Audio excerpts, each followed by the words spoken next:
That was the most brutal thing I'd seen in a video game up to that point. The only thing that came close was not as far as brutality, I should say, because I replayed this mission. It was kind of, I don't want to say a fun time, but remember the airport? You remember the airport? That was fucking dark. Remember, no Russian. And then you just start spraying bullets at people who are taking their shoes off at the fucking airport. And they're doing that thing like when a cat tries to run on hardwood. They're just like running in place. I remember like walking past a guy who was like doing that animation where he's not dead yet, where he's like, and I'm like right by a sharper image, and I'm like, you're gonna make it. I'm not gonna kill you. And then fucking Sergey's like. just at the beginning of that level, the guy's like, "Hey, no rushing," and then you can't run. And I'm like, "Is that what he meant?" Yeah.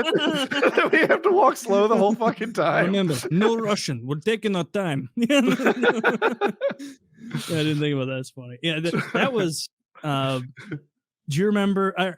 There was a that came out so long ago. Patrice O'Neill was still alive. And he went on Opie and Anthony, and there's a video of Patrice talking about his experience playing the airport level there. And Patrice was such a fucking funny individual. Like, I won't ruin it, but he was like, it's very funny. So check out Opie and Anthony, Patrice, the airport level. He's not a gamer, and he's talking about how horrific it was. He's like, and I'm walking through, I'm not shooting anybody. And they're mowing down all the motherfuckers at the airport. And I'm like, I'm not involved with this. It was so funny. Patrice was one taken far too soon. He would be making hilarious shit tonight. Actually, he would have been Patrice would have been killed 1,000,000%, or not killed, canceled 1,000,000% by now. But would he though? For sure. He said wild. I've listened. Wouldn't agree to being canceled. No, that's not how it works. If someone takes away your access to YouTube, Twitter, PayPal, Stripe, Facebook, so like what? Like, this is a good example. Like, you can't just choose to not be canceled. Let's say 2012, you're in the heat of your uploading and you're making your money. YouTube deletes your account. Instagram won't let you post there. Facebook deletes your account. PayPal no longer allows you to access those payment methods. That happens 2012. You're not a millionaire today in the way you are. Happened to Keemstar like 12 times and he's still a millionaire. No, he's still on Twitter. He has YouTube content. He actually still had Twitter, but he had to restart his YouTube channel. I said 12 times. I'm probably exaggerating, but I bet it's 6. Maybe, but like the whole like you have to agree to be canceled. It's like, no, not at all. If you are an online personality, well, hold on. Let me get like, if you're an online personality and your entire livelihood depends on using YouTube, Facebook, Google, Instagram, Twitter, all of those things in order to build an audience, and all of those things remove your ability to be on those platforms. And then if something like PayPal comes in and says you can no longer use our platform, like, you're all but done. Like, you're fucked. I think you're right. There was a time when I felt like what I said was right. Like, Donald Trump just didn't agree to be canceled. Now he's off all those platforms. I hear you. Yeah.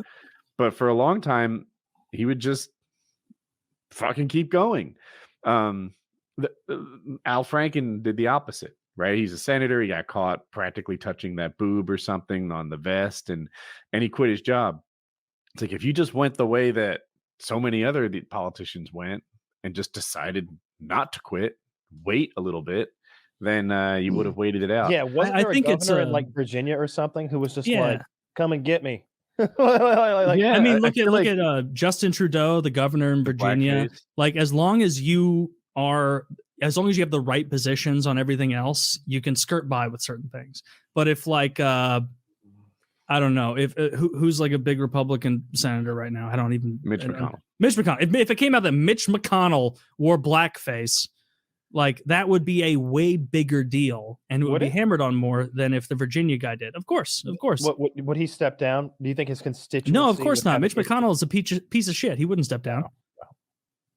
Yeah, he would do what I think Woody was alluding to, and there is a difference between being an individual citizen being canceled. Well, hold on real quick, Kyle. There is a difference between being an independent citizen being canceled by big tech versus being a political citizen, a senator who can effectively just wait until the noise dies down, because a sitting senator, unless they're saying like shit that is truly anti-status quo like Trump was doing for a while, like they're not going to get removed. They're going to be fine on all the major platforms. Like they'll be okay. They just have to get through the media blowback.